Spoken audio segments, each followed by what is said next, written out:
I am recording a video for Friday. I did record, a video for today, last night, and because Sabbath on Fridays in the winter is coming in at sundown, which is like before 4:30. So, yeah, I'm gonna read this. It's from the portion B'Shalach, piece 5. And he took 600 chosen chariots. Rabbi Yossi says 600 chosen chariots corresponds to the number of the children of Israel, about 600,000 men on foot.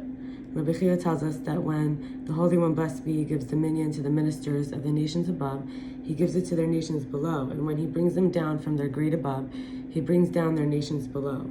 The minister of Egypt led the chariots of the other peoples, all of whom fell in the sea. Rabbi Chia explains how Parai harnessed the mares before the stallions, then the stallions before the mares, depending on whether he wanted them to run or to fight. He compares this to the verse, and Hashem went before them by day, saying that afterwards the Shekhinah went behind the children of Israel. 61. And he took 600 chosen chariots.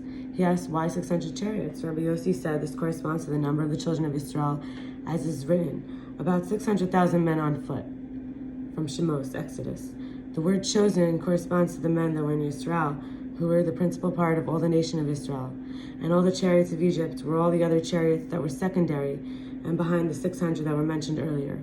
They correspond to the children in Israel who were not included in the 600,000 men on foot, but were secondary to them, as is said, besides children. He did everything according to the advice of his sorcerers and wise men, and captains over every one of them.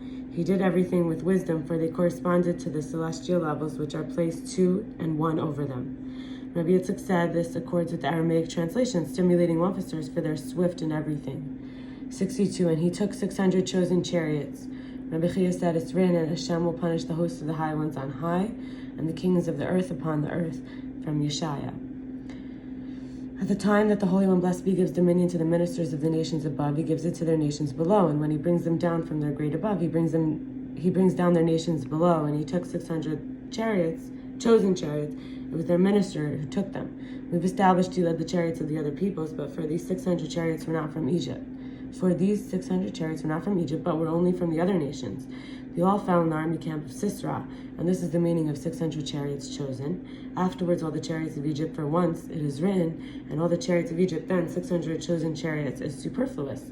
Certainly, 600 chosen chariots is only from the other nations, and therefore it says afterwards, and all the chariots of Egypt.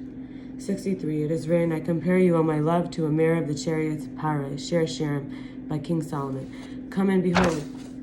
He appeared in the image of a mare to Paro's horses, and therefore they chased after her into the sea. And they explained this, but to a mare of the chariots of Paro, come and behold, when Paro was chasing after the children of Israel, what did he do? He took female horses and harnessed them to the chariot up front first, and harnessed male horses behind them. The males warmed to the females, but the females were reluctant and hastened to run. When they approached Israel, he took the females and placed them behind, and the male horses in front, to do harm to Israel and to war against them, because the male horses were stronger than the females for war. 64. Similar to this, and Hashem went before them by day, in Shemos, Exodus. Afterwards, the Shekhinah returned to the rear of Yisrael, as it is written in Shemos, Exodus, and the angel of Hashem moved and went behind them. Therefore, as quoted in Sher by King Solomon, I compare you, O my love, to a mare of the chariots of Paro.